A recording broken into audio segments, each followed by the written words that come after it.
Right now, there is a massive emergency response at that crash site. The FAA says 6 people were on board, and we've learned this was an air ambulance. Well, tonight, police say that this shooting was a conflict between 2 students. The victim is recovering and expected to survive. That's the good news. But, you know, anytime you hear about a school shooting, immediately it is terrifying for teachers, parents, and students. And the district superintendent calling today's incident unacceptable. This was just a very active scene. It's still active, as you can see, but they are, like you said, going door to door, still evacuating. Right now, search efforts are still underway. Everyone is alive, thank goodness, but I'm told that crews will continue to search through the night. What we've learned is that there were 21 people injured. Fort Worth Fire says it appears this was a gas explosion, but that investigation still underway and just beginning. I can tell you that this reunification process is well underway, but keep in mind this is about 3 hours after when we first learned that a shooting happened outside of Bowie High School. So we have seen several buses filled with kids leave the school. I'm going to step out of the way just so you can see what the setup is here. We have a bunch of buses parked out in front of the school, and they're loading children up. They're taking them to that reunification site. Police are all around, just making sure that that safety is in place. In this latest cybersecurity attack, the ransomware group Play targeted Dallas County. And interestingly enough, the city of Oakland, California was also targeted by that same group earlier this year. And city leaders there told me recovering from that has been both challenging and costly. Today marks the first day of what the TSA considers the Thanksgiving travel period. And here at DFW Airport's Terminal D, we're seeing big crowds and long lines. People are gearing up for what the TSA says will be the busiest Thanksgiving travel week ever.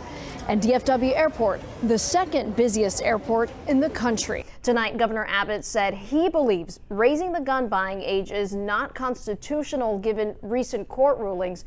The parents from Uvalde are pushing the governor to call a special session of the state legislature, but Governor Abbott says he doesn't need to do that to take action. How are you feeling? ¿Cómo se está sintiendo? Pues bien no. Pero pues tenemos que echarle, ¿verdad? You have to move forward. All 4 survivors are opening up. Have you healed? I don't know how long it's going to take us to clean it all up. But with faith and each other, get up the next morning and keep moving. They vow to overcome what was lost. Kind of seeing like 2 worlds collide, obviously with fashion and Bella. What has it been like to kind of blend these passions together? It's amazing. What's it been like to see this growing energy around women's sports, particularly the WNBA? Yeah, it's been great. It's deflated. We're gonna blame you on the ball. Here we go! Oh, come on. In Arlington. Finally. I'm Adriana De Alba. Gosh, it only took 50 tries. Yeah. I am standing where the water should be. This boat dock is now distant from it, surrounded by sand and seashells. Today, Lake Palo Pinto is only 35% full. This time last year, it was 63% full, nearly double what it is now. We're starting to see the faces and learn more about the victims, and it's all just becoming real, and it's getting painful as we learn more about the people affected by this. As this community tries to heal, people want to know why this happened, and now investigators are starting to trace the shooter's final step. Following accusations of sexual abuse, today Gateway Church announced its founder and senior pastor has resigned. Thanksgiving travel is in full swing. If you're flying out but still aren't sure where to leave your car, the good news is you have options. There are still some hot spots here and there. You know, the concern this afternoon was that fire would spread to the top of the hill where several homes sit, and that's when that optional evacuation order went out. Our truck is literally freezing up. You can kind of see all the little icicles starting to form here. It's pretty powdery, and then underneath you've got like this very, very slick, slippery, icy layer, and you know, that's what emergency crews are pretty worried about. Pretty thick flurries that we're starting to see here. It's really picked up.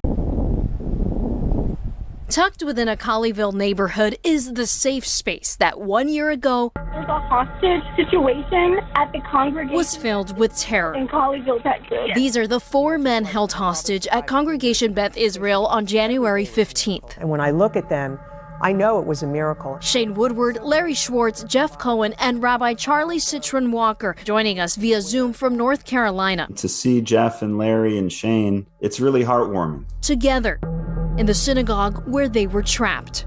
Echo 911, Jessica, where's your emergency? I've got someone who has a gun, and he says he has 2 bombs. You're sitting here a year later. What does that feel like for you? What kind of feelings does that bring out? It's been tough. I'll never be the same person that I was before that day. Oh my God, there's a guy with a gun. Okay, can you tell me what he looks like? That morning, a stranger they welcomed into the synagogue took them hostage during a live-streamed Sabbath service. Malik Faisal Akram demanded the release of a jailed terrorist, Afia Siddiqui, in Fort Worth, leading to a violent standoff that lasted 11 hours. Okay, thank you, because my husband's inside. His name is Shane, S-H-A-N-E. He threatened us that whole time. Okay, yeah, we do have officers. The gun never left pointing at the 4 of us. It was always the whole time. And Jeff actually mentioned to him, hey, do you mind taking your finger off the trigger? He called my name. He said, Larry, how are you doing? Or something like that. And I said, I've got to go to the restroom. And he says, okay, you're like my dad. I'm going to let you go. Step up here. Come on. Right up here, sir. Larry was the first released. I call my... Well, you call anybody you want. Let's get out of here. I just want to let her know that I'm okay. That's fine.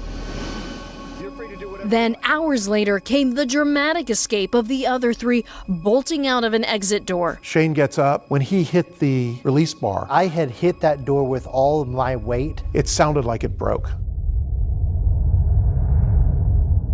And I read that he allowed you all to call your family members Yes, at some early on. point. Is that right? Yep. And so I'm wondering, when you had the chance to call your loved ones, what were those conversations like? And those were among some of the hardest conversations that I've ever had. Mine was, I'm at CBI.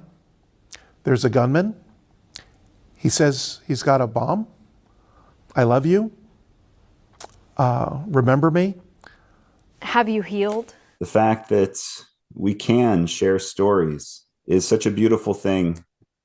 I mean, that to me is healing. I would say we're healing. I would not say we're healed. Thousands of Jewish people are going to die. 80% will be Jewish. With anti-Semitism on the rise, fortified synagogues and panic buttons have become routine. Do you feel safe? I don't feel safe. I'll feel safe when we don't have to have armed guards because we're Jews. Congregant and author Anna Eisen is the daughter of Holocaust survivors. Yes, there was a good outcome, but I think it also reminds us that it was indeed a terrible day for us as a congregation, for these individuals, for this community. Akram said he chose to take you hostage in the synagogue because the U.S., quote, only cares about Jewish lives and because, quote, Jews control the media, the world, and the banks. I mean, how dangerous do you think That's that exactly mindset my is? point. People hear these often enough and loud enough. And some, a very small percentage, people begin to internalize them and they accept them, which is why it is so important that the rest of us stand up and when we hear these things, we challenge them. MRAP has hostage, headed to command. I'd had a very rough year, personally, with health reasons and the loss of my wife. And I'm sorry. So I'm glad we're all safe, and now we just got to get the message across to others. This is not acceptable. He says that he will pull the bomb if they don't pull back. And while Rabbi Charlie has since moved to a new congregation, I have 3 bombs here, my dear. You want to test me? Come. he remains the hero who saved their lives. I'm telling you, I love death more than you love life.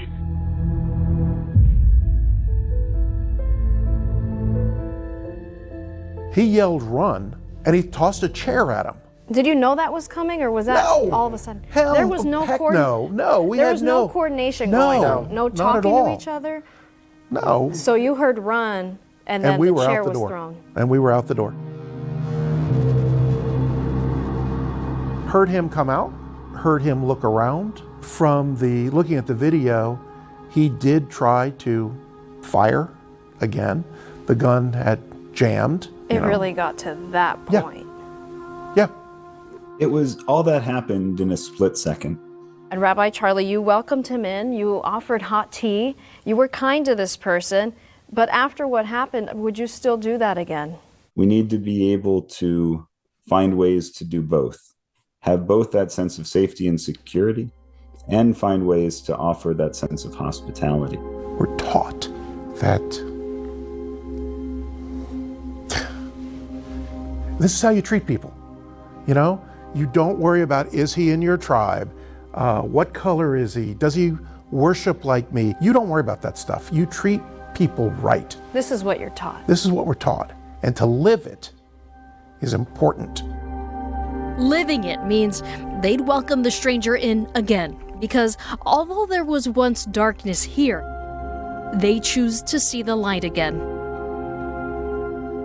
In Colleyville, I'm Adriana De Alba.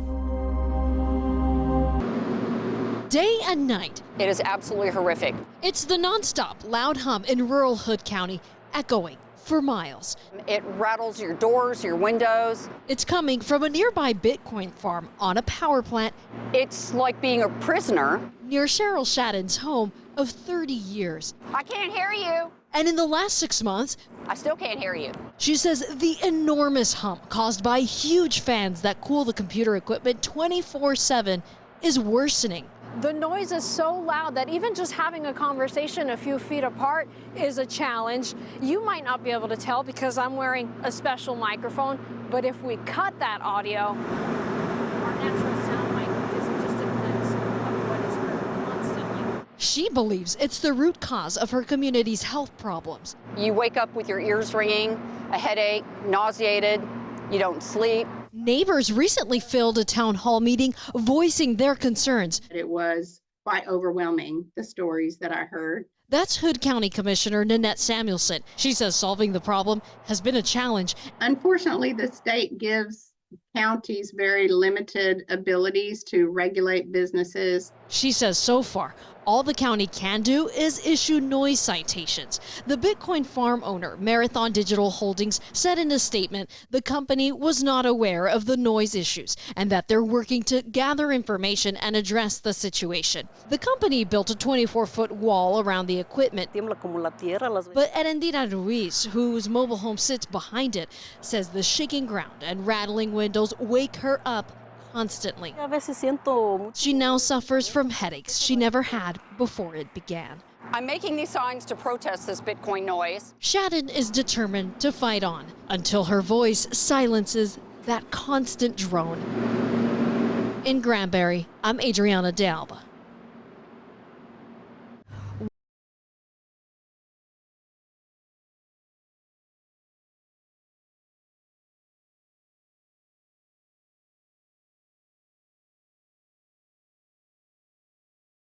To the many reasons they say we must never forget.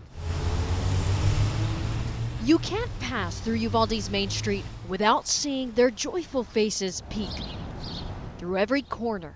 They were happy kids. Kids whose lives and vibrant personalities Uvalde artist Abel Ortiz wants to celebrate. And to never forget them. He commissioned a mural project for the 21 school shooting victims. The murals won't let us forget. Murals that provide the victims' loved ones a space of comfort and calm. Rogelio's family has had dinner in front of the mural. In Eva Mireles' case, her best friends, and they used to drink coffee together every morning, so they have coffee in front of the mural now. That's his evidence that the murals are serving a purpose, healing. And that healing process is never going to end. It's going to keep ongoing because the pain is, the burden of that pain is just going to get heavier with time. Heavier because quinceañeras and graduations won't happen. And her little chin and her beautiful eyes. The Paris trip Javier Casares' daughter, Jackie, dreamed of vanished. The reminders hurt. I mean, it's going to bring up a lot of emotions. But to those who say they want the constant reminders around town gone, this dad says this. You didn't lose a daughter. We have to live with this every single day for the rest of our lives. That loss. They had a long life ahead of them. Is why Mike Elmore biked across the country to honor the victims 1 year later. You can't forget this. You got to be reminded of this. And this guy's should have been 18 years old. This is still going to be here. He's frozen in time. So is the paint, sealed to preserve the murals for another 30 years, making the message behind the art last. We can't put up with the status quo, that we need to protect our children at any cost. And if reminders of the children are too uncomfortable, this artist would argue that's the point. In Uvalde, I'm Adriana De Alba. This was a great season. It's not football David Howard is referring to. I have onions and collards. You're growing everything. Yes. It's the growing season the former cowboy is marveling about these days. Got bell peppers. Surrounded by the greenery of garden beds, not football fields. And our ball game is underway. It's a much different life for the linebacker who joined the Cowboys in the 80s during the Herschel Walker trade. David Howard just isn't going to let it happen. Does it feel like just yesterday? You know what? It really does. Gets hit by Howard, man. We've been talking about might be as good a backer as they've had here. It was a special time. It's something about that star on the side of your helmet, and everything is bigger in Dallas. You know that. That's why when his NFL career came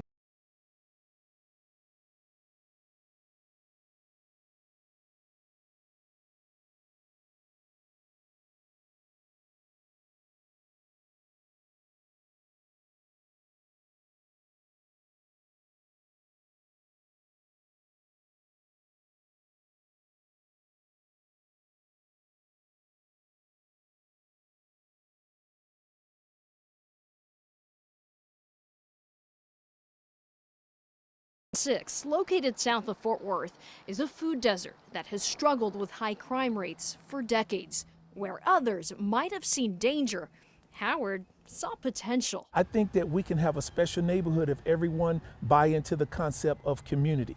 Community is everything. A collection of people working for one goal. It sounds like the NFL. All of us working together to create something special. And for 25 years, the tough linebacker whose aim was to stop others from scoring. So we just need to work together. Is now focused on helping his community advance. Instead of complaining, let's fix it. He's teaching neighbors and the disabled to plant, grow, cook, and thrive. Lessons from his garden that just keeps on giving.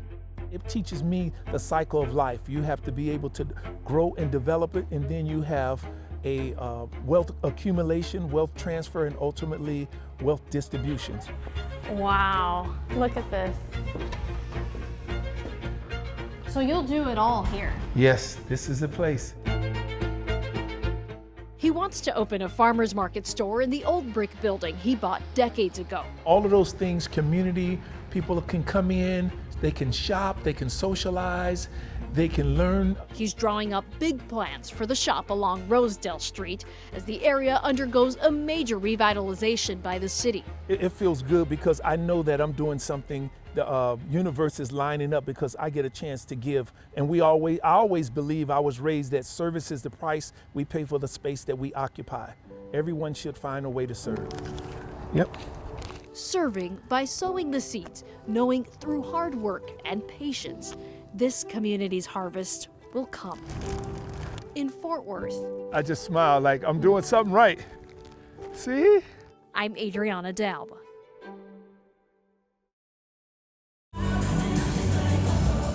Never in her wildest dreams did Nancy Strong picture an era of her life like this. Surrounded by her Swiftie granddaughters, the Dallas woman danced and dazzled in sequence as she celebrated her 90th birthday at none other than Taylor Swift's Eras Tour in Europe. We planned for months, we got the tickets. It was, the excitement built. So finally we get to Paris. The trio scoring high demand tickets at midnight, then jetted off to the City of Lights. She put on a stunning, fabulous show. Someone captured Mrs. Strong dancing the night away in a video that has now gone viral across the globe. What do you make of this viral reaction? I am truly gobsmacked over the whole thing. It's amazing. She's showing her family that life at 90 years young just keeps getting better. They maybe live a little vicariously through it. Mm-hmm. I think we all kind of live vicariously through you. Nancy, who owns and runs a traveling agency in Texas, most identifies with her favorite song, The Man. Wondering if I'd get there quicker if I was a man. I started my business in the 70s and 80s. Being a woman wasn't as easy, so the man talks to me. That's proof Swift's musical journey is spanning generations. Now, Nancy Strong's viral moment is inspiring people worldwide to live large, no matter your age. In DFW, I'm Adriana De Alba.